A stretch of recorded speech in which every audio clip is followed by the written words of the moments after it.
One of the big things that separates Marvel from DC Comics is the fact that they don't really do sidekicks. Instead, they let their young heroes do their own thing.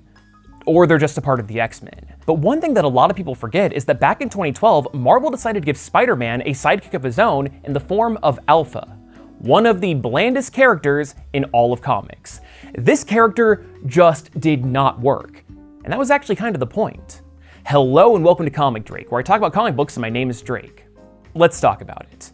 But before we jump too far into things, I want to give a big thank you to today's sponsor, Marvel Strikeforce. As a huge Marvel fan, Marvel Strikeforce has been a perfect little distraction for being on the toilet and those moments where I need to kill just a little bit of time. It's a mobile RPG with a massively expanding roster of characters of both heroes and villains from throughout the Marvel multiverse, such as the new heroes based on Thor, Love and Thunder. Heck, new players can unlock Thor, Hulk, and She-Hulk for free for a limited time. Not to mention that the Age of Apocalypse just hit with the 4 Horsemen dropping in special events, like Morgan Le Fay and Rogue, with the Horsemen of War and Death right around the corner. So whether you want to play for the story, collect comic characters, or go head-to-head with other players in PvP, Marvel Strikeforce has you covered. Get started today on both iOS and Android by clicking the link in the description or by scanning that handy QR code.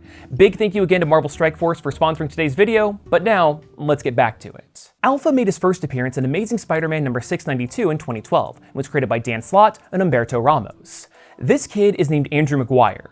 Yes, as in Andrew Garfield and Tobey Maguire. My personal headcanon is that if he ever shows back up, then we'll find out that his middle name is Tom. Anyway, Andy's origin story intentionally mirrors that of Peter Parker's, in that he's an unpopular kid from Midtown High that took a field trip to a science lab for the demonstration of a lifetime. But here's the twist. This time around, it's Peter who's the one doing the science presentation, because at this time in his life, he was a scientist for a major laboratory.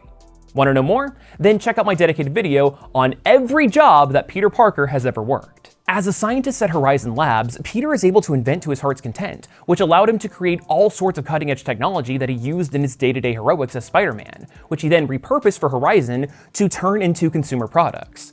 But all of that pales in comparison to his greatest discovery, a brand new energy source. These newly dubbed Parker particles are a hyperkinetic form of energy that is directly tied to the expansion of the universe, and in theory, they can be harnessed for a clean and affordable source of nearly endless power. Now, that's the kind of discovery that has the potential to change the entire world, and after some recent public scandals, Horizon thought that giving a demonstration to these high school kids, and the press, was sure to drum up some positive PR for the company. However, one of their employees is a dude named Tiberius Stone, aka one of the most annoying little twerps in the entire Spider-Man franchise. He got all butthurt when he wasn't allowed to join their boss's private think tank. He's also a spy for the Kingpin, who at this time was leading a clan of evil zombie ninjas, because comics. So in revenge, Stone sabotaged Peter's demonstration, which caused the machine harnessing the Parker particles to go awry. Peter did his absolute best to shove the kids out of harm's way, secret identity be damned, but a girl was stuck right in the middle of the danger zone. Now, Andrew had a massive crush on this girl, which encouraged him to muster up the courage to shove her out of the way. But this put him directly in the path of the explosion, causing Maguire to be completely bombarded by Parker particles. But of course, this is a retelling of Peter Parker's origin story, so instead of becoming a puddle of melted teenager, Andy was totally fine. But now, he has superpowers. Though, just to make sure that everything was actually okay, the world's leading superhuman scientists were called in to run a few tests. These abilities are your standard superhero cocktail of super strength, speed, flight, energy blasts, and force fields. Yeah, it's pretty boring and extremely generic, but there's a catch. Andy is only able to use one of these various powers at a time. If he's holding up a falling building, then he's vulnerable to getting shot. If he has to run somewhere with super speed, then that has to be done on foot with no flying. Yet, even though these powers are generic as hell, they have the potential to be cranked up to truly absurd levels. See, Mr. Fantastic had actually discovered these quote-unquote Parker particles years ago, but kept it a secret because they were so potentially dangerous. Because this energy is tied to the expansion of the universe itself, the power that Maguire could harness would only continue to grow, possibly to infinite levels. If powerhouses like the Hulk or the Phoenix Force are labeled as Omega-level threats, then in time, Andy had the potential to become the first Alpha-level threat. In order to not be sued to oblivion by Andy's folks, he was given the opportunity to become the official spokesperson for Horizon Labs as their very own superhero, Alpha. Now, much like any teenager that was suddenly given extraordinary powers and became an overnight celebrity complete with a lucrative contract, Maguire became a massive egotistical showboat. He represented everything that Peter could have become if his Uncle Ben hadn't have died. This prompted Peter to step in and try to show Alpha the ropes. You know, how to keep civilians safe, minimize collateral damage, and of course, that with great power, there must also come great responsibility. All of this went in one ear and out the other as Alpha continued to market himself as the next greatest hero, which gave him the social clout to start going out with his crush. But then he cheats on her almost instantly with the most popular girl in school.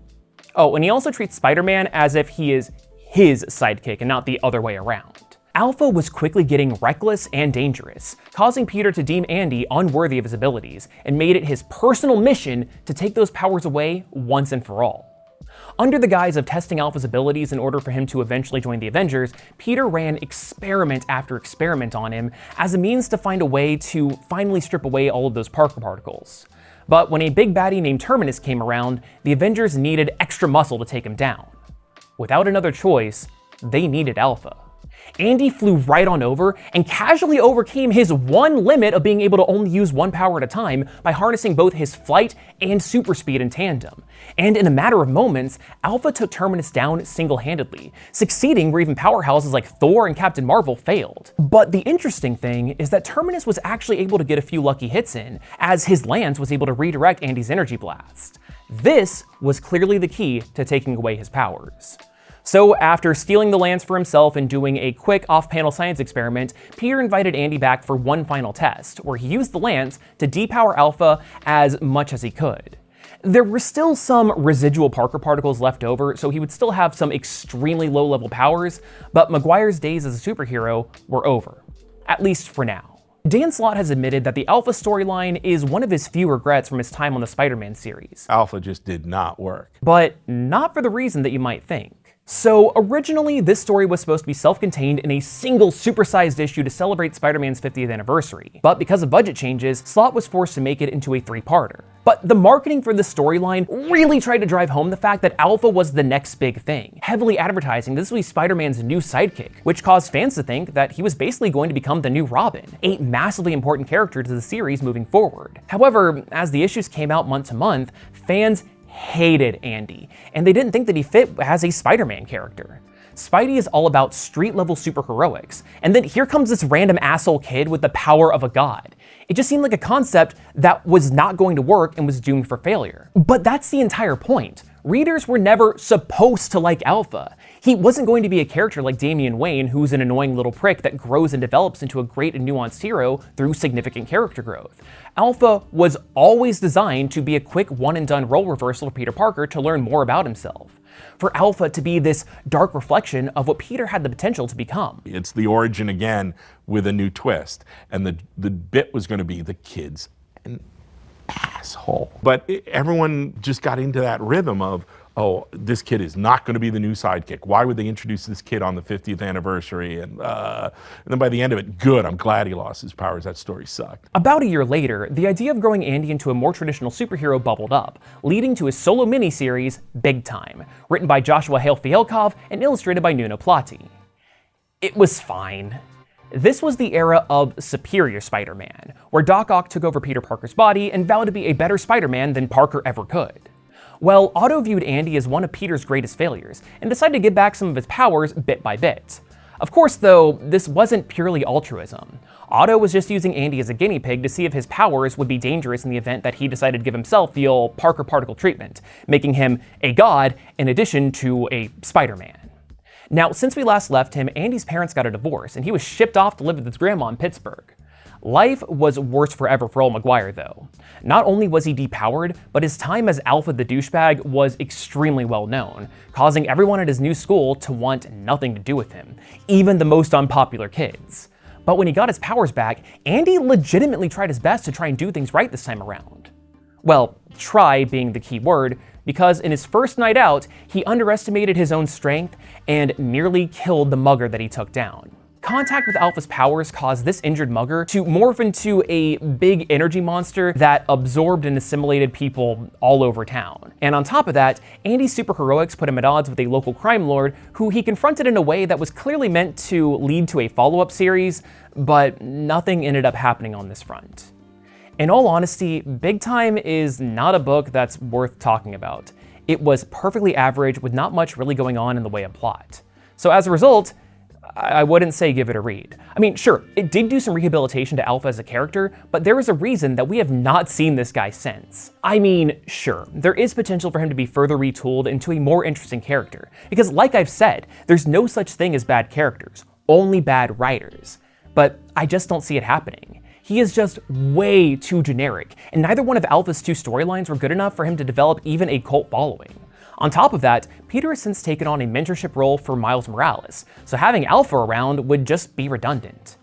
Alpha is just another one of those comic book concepts that's likely to become forgotten to time outside of occasional think pieces like this that go, oh hey, remember that one time that Spider-Man had a sidekick? So, yeah. But hey, if you want to learn more about the world of Spider-Man, then I'm kind of an expert. So be sure to check out my channel for plenty of other Spidey content, like that video I mentioned earlier about every job that Peter Parker has ever worked. I got nothing else to say here. I'm not recording in my usual space, so I'm gonna be real, I'm just a little bit out of it. So make sure to like and subscribe, all that. But anyway, I hope you learned at least a little something new, and hopefully, I'll see you next time.